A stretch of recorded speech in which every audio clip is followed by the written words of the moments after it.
Let's start with the markets. President Trump says this impeachment nonsense is what has causing this drop. But there are other factors too. The weak economy overseas, and some folks are blaming these tariffs and the trade policies here.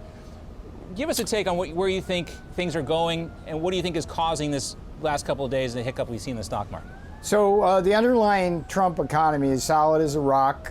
We've got record low unemployment, just off the charts. I think we're going to come in with a pretty strong jobs and growth numbers going forward. The problem we have had, and the president has stated this repeatedly, it's the Federal Reserve and Jay Powell.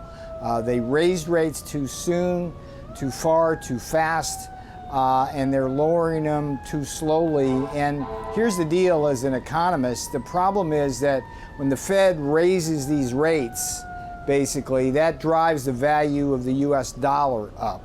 What that does then is it significantly reduces our exports to the world, and that shaves growth off our GDP. And we saw that in Q2, where we lost close to a point of growth from a combination of reduced exports and lower investment. It's all about the Fed. The Fed is just driving us crazy here in the sense that they just don't see the chessboard. And I think if they could deal with that, we'd be fine. Here's the other thing I think that's going to be really important that will turn things in a really solid direction longer term. Past the U.S.-Mexico-Canada agreement. The hunt in October is the hunt for the USMCA on Capitol Hill. I do want to talk more about the USMCA and what that could mean, but let's focus on this trade war issue a little bit. We saw the pictures out of China yesterday. You see the military parade. Obviously, China has designs on dominating the global economy. But do you think the Chinese, might see this? Well, I think it's more than the global economy. I mean, what we saw yesterday. Yeah, total global domination, I think, is maybe a better word for it. The juxtaposition of capitalism and freedom battling communism in the streets of Hong Kong, and then some miles away in Tiananmen Square, where the massacre happened in 1989, instead, China's got big missiles there, which are capable of striking the American homeland and heartland. I mean, what's going on here? So, there's bigger context for these talks with China. Right. And I urge everybody. The visual of the parade yesterday, I think, is a sobering reminder to Americans. Very sobering. What really is at stake here when it comes to these trade negotiations, because the two things are tied. China wants to dominate the globe, and President Trump is really the only president who's been willing to stand up to them on these policies. But there has been short-term pain here, and there's obviously the political concern. I don't know if that's true.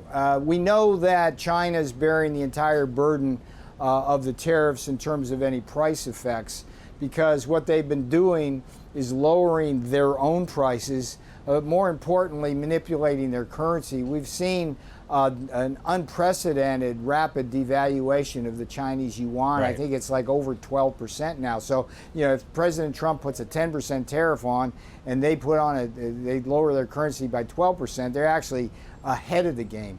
The other thing, in terms of this rhetoric about trade war, trade dispute, John, this really isn't about trade per se. It's about what I've called the 7 deadly sins. It's the structural issues that we're dealing with China. Let me just quickly go through them, because they're the basis of our negotiation. It's the computer hacking of our businesses to steal our trade secrets. It's the intellectual property theft, which takes hundreds of billions of dollars out of our country every year. It's the forced technology transfer in exchange for getting access to the Chinese market. They dump products into our markets, which shuts our factories down, takes our jobs. They have these state-owned enterprises, heavily subsidized, roaming the globe, putting our companies out of business. They manipulate their currency, as I said earlier. And the worst of all, John, really, if you think about this, made in China fentanyl will kill over 100 Americans just today. By the end of the week, over 1,000. By the end of the year, over 50,000 Americans will die at the hands of China. They got to stop doing that. So this is not a trade deal. Navarro, this is a big deal. You don't hear as much even from these, classically liberal conservatives who say tariffs don't work, because obviously I think they know that this is having an impact, and it, Yeah. it does give us an upper hand on China. But Well, you mentioned coming to the table. Hold on one second. Yeah, they're coming to the table clearly. You mentioned all those things that China has been doing to us, ripping off the American consumer, Yeah. ripping off the American business owner. But when you hear President Trump yesterday, when he tweets congratulations to President Xi, you know, that causes pushback from some Republicans in Congress. Do you think that was an appropriate tweet for the president to send yesterday? The president has a warm friendship with President Xi Jinping.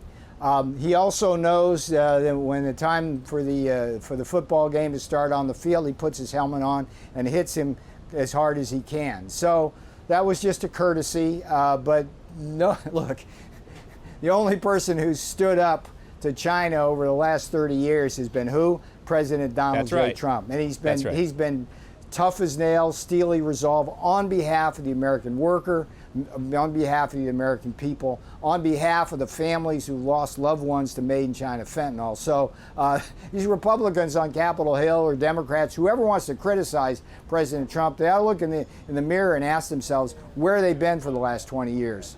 Yeah, you know, looking at this trade deal with China, if something doesn't get done, there's talk of China perhaps trying to wait this out. Maybe President Trump, maybe they feel like they can get somebody more compliant if President Trump doesn't win in 2020. He's certainly been tough on them. You know, do you think that they might be trying to wait this out, see what happens with the impeachment? It's an interesting question, and to be clear, anybody besides President Donald J. Trump would be more compliant by definition.